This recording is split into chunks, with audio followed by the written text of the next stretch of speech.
అందరికీ నమస్కారం. ఇప్పుడు ఎలక్షన్లో క్యాంపెయిన్లో భాగంగా నేను మచిలీపట్నం వచ్చాను. ముఖ్యంగా మచిలీపట్నం ప్రజలందరికీ హృదయపూర్వక నమస్కారాలు.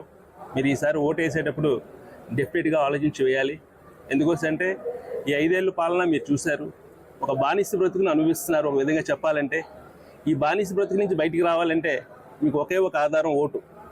ఈ ఓటు అనేది జాగ్రత్తగా ఆలోచించి మీకు డబ్బులు ఇవ్వడమే కాకుండా మీరు ఉపాధి 10 మందికి సాయం చేసే విధంగా మీరు కూడా ఎదగాలంటే మీరు ఏ పార్టీకి ఓటేయాలనేది మీరు ఆలోచించుకోవాల్సిన విషయం చాలా ఉంది.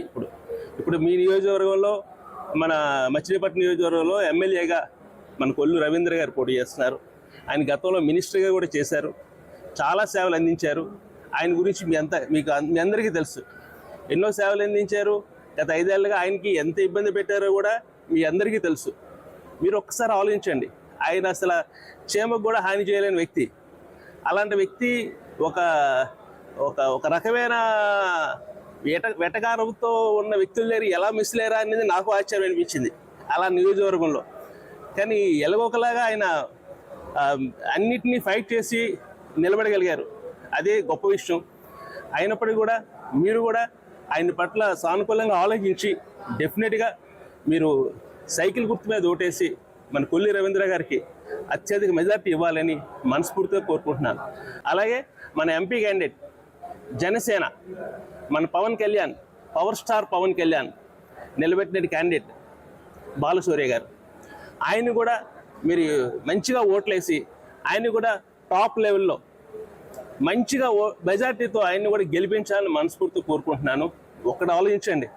పవన్ కళ్యాణ్ గారు 10 ఏళ్ళుగా మనకు సర్వీస్ చేస్తున్నారు. 10 ఏళ్ళుగా ఎందుకు చేస్తున్నారు, దేనికి చేస్తారనేది మీరుగా ఒక్కసారి గుళ్ళ మీద చేసుకొని ఆలోచించండి. ఇన్నాళ్ళు ఆయన సర్వీస్ చేశారంటే ఆయనకి కూడా ఇప్పుడు 23 స్థానాలు కూడా మీరు గెలిపించి ఆయన్ని ముందుకు పంపిస్తేగా ఇంకొంచెం సర్వీస్ చేయగలరు. ఆయన ఇప్పుడు అందరూ చెప్తుంటారు ఆయన వచ్చి 175 స్థానాలు పోటీ చేయలేదు, 23 ఎందుకు పోటీ చేశారని అడుగుతారు. 23 పోటీ చేయాలంటే తప్పదు. 170 స్థానం చేయడం వల్ల ఇంకా మనమే నష్టపోతాం. అది ఆయన గ్రహించి అలా కాకూడదని చెప్పేసి మన టీడీపీతోని మన బీజేపీతోని కలిసి ఆయన పోటీలో దిగారు. 23 స్థానాలు కంపల్సరిగా మంచి మెజార్టీ రావాలి. ఆయన అసెంబ్లీకి వెళ్ళాలి. ఆయన కూడా మంచి పొజిషన్ రావాలి. అలాగే మన ఎంపీ గారు గెలవాలి. అలాగే మన ఎమ్మెల్యే గారు కొల్లి రవీంద్ర గారు కూడా గెలవాలి. For more videos like this, subscribe Big TV channel.